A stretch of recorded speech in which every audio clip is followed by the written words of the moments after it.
আপনারা যারা বেকারি থেকে অস্বাস্থ্যকর কেক কিনেন 250 টাকা দিয়ে, তারা কি জানেন 250 টাকা দিয়ে আপনারা নামি দামি ব্র্যান্ডের 10টা কেক বানাইতে পারবেন বাসাতে। এই কেক গুলা বানাইতে না কোনো ওভেনের দরকার পড়বে, না কোনো ইলেকট্রনিক বিটারের দরকার পড়বে। আপনারা চুলাতেই এই কেক গুলা বানাইতে পারবেন এবং কাঁটা চামচ ইউজ করে বানাইতে পারবেন। বাচ্চারা যদি জন্মদিনে কেকের জন্য বায়না ধরে, তাহলে আর হুটহাট করে বেকারিতে যেয়ে অস্বাস্থ্যকর পরিবেশের কেক কিনতে হবে না, বাসাতেই আপনারা এরকম কেক বানাইতে পারবেন। খুবই ইজি প্রসেস। আমার রেসিপিটা শুধু সেম টু সেম ফলো করবেন, দেখবেন যে আপনারা অনেক ভালো কেক বানাতে পারবেন। তো প্রথমে আমি রুম টেম্পারেচারে থাকা 2টা ডিম নিয়েছি। ফ্রিজে যদি ডিম থাকে তাহলে 1 ঘন্টা আগে ফ্রিজ থেকে বের করে রুম টেম্পারেচারে এনে তারপর এই কেকের কাজ শুরু করবেন। ফ্রিজে ঠান্ডা ডিম দিয়ে কিন্তু ফোম তেমন ভালো হবে না। তারপর 2টা কাঁটা চামচ দিয়ে প্রথমে একটু ফ্লাফি করে নিলাম। এখন এখানে চিনি অ্যাড করব। এখানে আমি হাফ কাপ চিনি 3 বারের মতো অ্যাড করে নেব। একটু একটু করে কাঁটা চামচ দিয়ে ভালোভাবে ফেটিয়ে নেব, তারপরে আবারও চিনি বিট করে নেব। এরকম ভাবে চিনি দিতে দিতেই দেখবেন যে এটা অনেকখানি ফ্লাফি হয়ে যাবে। এরকম ভাবে ফ্লাফি হইতে হইতে দেখবেন যে চিনিটা গলে একদম সাদা সাদা হয়ে আসবে, খুব ভালো একটা ফোম হয়ে যাবে। আমি একটু চেক করে দেখতেছি চিনিটা গলেছে কিনা। কাঁটা চামচ দিয়ে আমি প্রায় 15 থেকে 20 মিনিটের মতো এরকম ভাবে খুব ভালোভাবে ফোমি ফোমি টেক্সচারে নিয়ে এসেছি। চিনিটা না গলা পর্যন্ত এটাকে আমি খুব ভালো মতো এরকম ভাবে ফেটিয়ে যাচ্ছিলাম। চিনিটা গলে প্রপার যখন সাদা হয়ে যাবে তখন এর ভেতরে দিয়ে দিয়েছি ডিমের যে 2টা কুসুম ছিল, ওই 2টা কুসুম, এবং দিয়ে দিয়েছি হচ্ছে গিয়ে ভ্যানিলা এসেন্স। যেহেতু এটা আমি ভ্যানিলা কেক বানাবো তাই ভ্যানিলা এসেন্স দিয়েছি। তারপর খুব ভালোভাবে মিক্স করার পর এখানে দিয়ে দিচ্ছি হাফ কাপ ময়দা আর হাফ চা চামচের মতো বেকিং পাউডার।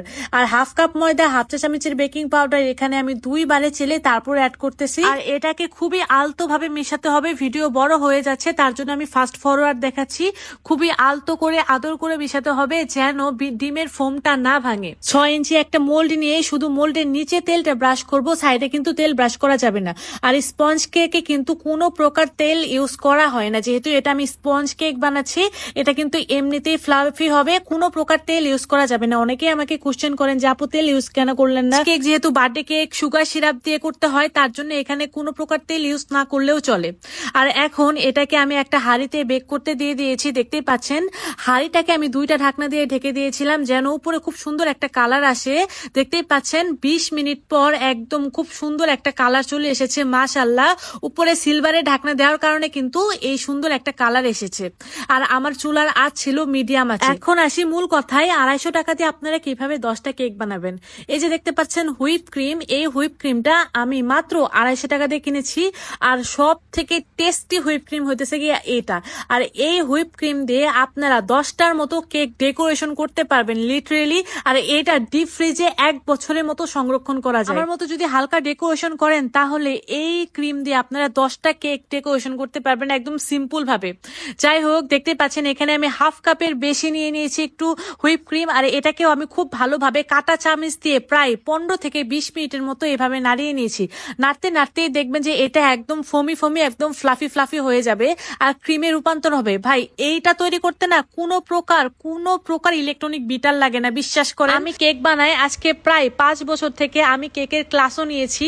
সো যারা আমাকে বলেন যে আপু আপনি ইলেকট্রনিক বিটার দিয়ে বিট করে তারপরে আমাদের দেখাচ্ছেন, তাদেরকে বলি ভাই আমি কখনোই আমার ভিডিওতে মিথ্যা কথা বলি না। আমার যে স্টুডেন্ট আছে তারাও কিন্তু প্রথমে বিটার কিনে না, তারাও কিন্তু তাদেরকেও আমি এভাবে শিখাই। তারা কাঁটা চামচ কিংবা হ্যান্ড উইক্স দিয়ে এভাবেই কেকগুলা বানাই, বিশ্বাস করেন, এবং পারফেক্ট ভাবে বানাই। এর আগে আমি একটা ক্রিম ছাড়া কেকের রেসিপি দিয়েছিলাম, সেটা প্রায় 6 মিলিয়নের মতো ভিউ হয়েছে। আর ওইখানে প্রায় শত শত আপুরা রেসিপিটা ট্রাই করেছে এবং সাকসেসও হয়েছে। তাহলে বুঝতে পারছেন যে আমার রেসিপিটা কতটা অথেন্টিক ভাবে আমি আপনাদের দেখাই। জাস্ট চোখ বন্ধ করে আমার রেসিপিটা হুবহু ফলো করবেন, দেখবেন যে আপনারা পারফেক্ট ভাবে কেক বানাতে পারবেন। যাই হোক, কেকটা যেহেতু আমি একদম অল্প ক্রিম দিয়ে বানাবো, তার জন্য সিম্পল একটা ডেকোরেশন করে নিলাম। প্রথমে কেকের স্লাইস দিয়ে তারপর উপরে সুগার সিরাপ দিয়ে দিয়েছিলাম। অবশ্যই সুগার সিরাপ দিবেন, যেহেতু আমরা এই কেকে কোনো প্রকার তেল ইউজ করিনি, তাই সুগার সিরাপটা দিতেই হবে। হাফ কাপ পানিতে 2 টেবিল চামচ পরিমাণ চিনি দিয়ে খুব ভালোভাবে মিশিয়ে নিলেই কিন্তু সুগার সিরাপটা হয়ে যাবে। উপরে সুগার সিরাপ দিয়ে তারপর খুব ভালোভাবে ক্রিম দিয়ে ডেকোরেশনটা করে নিয়েছিলাম। আর এই কেকের আমি 3টা স্লাইস করেছিলাম।